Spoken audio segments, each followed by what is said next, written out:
বিবাহের খাবারের ব্যবস্থা করছে। ওই রাস্তার পাশ দিয়ে একটা ফকির যাচ্ছিল, হঠাৎ করে যখন নাকের ভিতরে যখনই খাবারের ঘ্রাণ আসছে, একটা পর্যায়ে সে মানুষের কাছে খোঁজ নিয়ে শুনতে পেয়েছে এই এলাকার জমিদার তার মেয়ের বিবাহ, আজকে ভিআইপি খাবারের আয়োজন করছে। বাড়ির দিকে রওনা দিয়েছে, কিন্তু এমন সময়ের ভিতরে ওই বাড়িতে মেহমানদের খাবারের আয়োজন শুরু হয়ে গিয়েছে। জামাই বাড়ির ভিআইপি মেহমানদেরকে খাইতে দেওয়া হয়েছে। ওই গরিব লোক অনেকদিন ভালো খাবার দেখে না, একটা পর্যায়ে সে অতি দ্রুত গিয়ে একটা সিটের ভিতরে বসে গেল। আশপাশের লোকের নাক ছিটকাচ্ছে। একটা পর্যায়ে জামাই যখন এই বিষয়টা দেখলো, ওখান থেকে উঠে একটা ধমক দিয়ে ফকিরের গলা ধাক্কা দিয়ে বের করে দিল। বলেন নাউজুবিল্লাহ। যাদেরকে খাওয়ানোর দরকার, যাদের থেকে দোয়া নেওয়া দরকার, তাদের থেকেই কিন্তু দোয়া নেওয়া হয় না। কথা বলেন ঠিক কিনা? কোটিপতি যারা প্রতিদিন ভিআইপি খাবার খায়, তাদেরকে আরো বেশি করে খাওয়ানো হয়। কথা বলেন ঠিক কিনা? একটা পর্যায়ে যখন গলা ধাক্কা দিয়ে বের করে দিয়েছে, অনেক কষ্ট পেয়ে বলে, মালিক, গরিব তো আমি নিজে থেকে হই নাই, আমি গরিবের ঘরে জন্মগ্রহণ করে কি আমার পাপ হয়েছে? আজকে আমার সাথে এমন দুর্ব্যবহার করলো খাবারের জন্য। ওগো মালিক, তোমার কাছে বিচার দিলাম, আল্লাহ এর বিচারটা তুমি করো। এইটা বলে ওই ফকির ওই বাড়ি থেকে বের হয়ে গেল।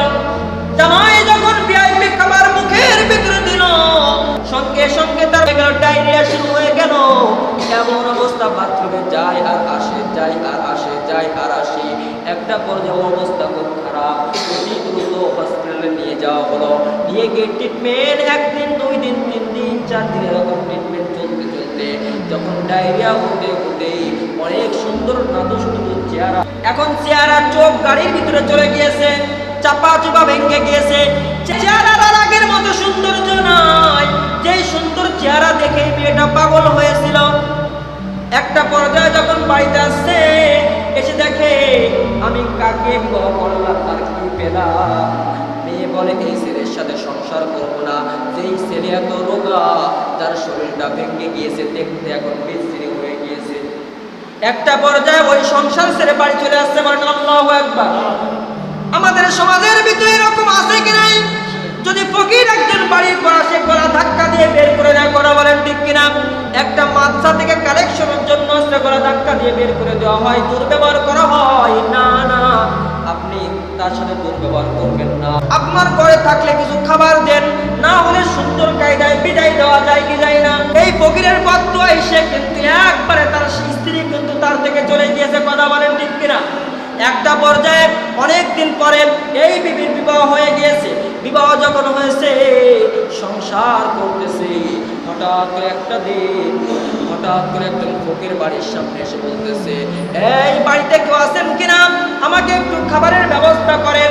আজকে সারা দিন আমি না খাওয়া, এই বিকাল পর্যন্ত আমি কোনো কিছু খাই নাই। আপনারা কি আমার জন্য কিছু মেহমানদারের ব্যবস্থা করবেন? ওই যে বাড়ির মহিলাটা, ওই মহিলাকে তারা স্বামী করতেছে, এই বেবি যাও, কিছু খাবার নিয়ে ওই ফকিরকে একটু খাওয়ায় আসো।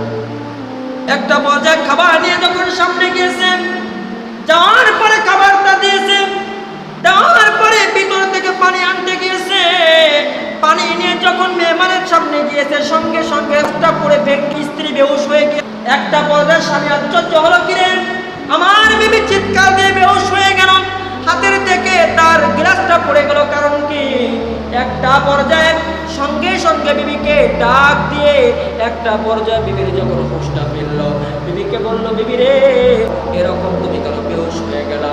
এই ফকিরটা কি অন্যায় তোমার সাথে করেছে? তুমি কি কেন এরকম হয়ে গেল, তোমার বেহুশ হয়ে গেল? একটা পর্যায়ে বিবি বলে, ওগো স্বামী, আপনি তো জানেন আমার আগে একজন জমিদারের ছেলের সাথে বিবাহ হয়েছিল। এই যে ফকির, তাকে খাবার দেওয়ার জন্য আমি আসছি। এই ফকিরটা অন্য কোনো ব্যক্তি নয়, আমার সেই জমিদার আগের স্বামী। আল্লাহু আকবার বলেন। এই জন্যই বলা হয়, সকাল বেলার ধনির দুই ফকির, সন্ধ্যাবেলা নদীর একুল ভাঙে অকুল করে। এই তো নদীর খেলা, সকাল বেলার ধনির দুই ফকির, আল্লাহ তারা অল্প দিনের ভিতরে তারা ডায়রিয়া হওয়ার পর অসুস্থ হয়ে গিয়েছে, ট্রিটমেন্ট করতেছে, অর্থ খরচ হচ্ছে, ট্রিটমেন্ট করতেছে, অর্থ খরচ হচ্ছে, অর্থ খরচ করতে করতে ওই যে ফকিরকে থাপ্পড় দিয়েছিল, এই ফকিরকে থাপ্পড় দেওয়ার জন্য, ফকিরকে দুর্ব্যবহার করে তাড়িয়ে দেওয়ার জন্য আল্লাহ তারা তাকে ওই স্থানে নামায় দিয়েছে, বলেন নাউজুবিল্লাহ।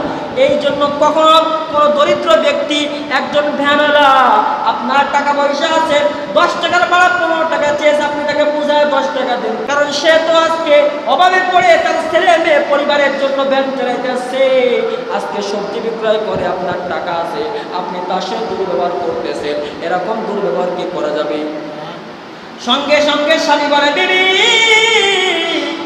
এই কথা শুনে তুমি বেহুশ হয়ে গেলাম, এর থেকে আর আশ্চর্য কথা একটা শোনো, ওই যে তোমাদের বিবাহের দিন যে ফকিরটা তোমাদের বাড়ি গিয়েছিল, যাকে গলা ধাক্কা দিয়ে বের করে দেওয়া হয়েছিল, ওই ফকিরটা আর কোন ব্যক্তি নয়, আমার দিকে তাকায় দেখো, আমি তোমার ওই ফকির স্বামী, আল্লাহ তাআলা আমাকে আজকে কোটিপতি বানায় দিয়েছেন, বলেন সুবহানাল্লাহ। এই জন্য কখনো অর্থ নিয়ে বড়াই করা যাবে না, সম্পদ নিয়ে বড়াই করা যাবে না। আজকে আপনার কোটি টাকার সম্পত্তি আছে, কালকে রাস্তার ফকির হতে সময় লাগবে না, কথা বলেন ঠিক কিনা? এই জন্য অর্থ নিয়ে, টাকা পয়সা নিয়ে, এগুলো নিয়ে কখনো অহংকার করা যাবে না।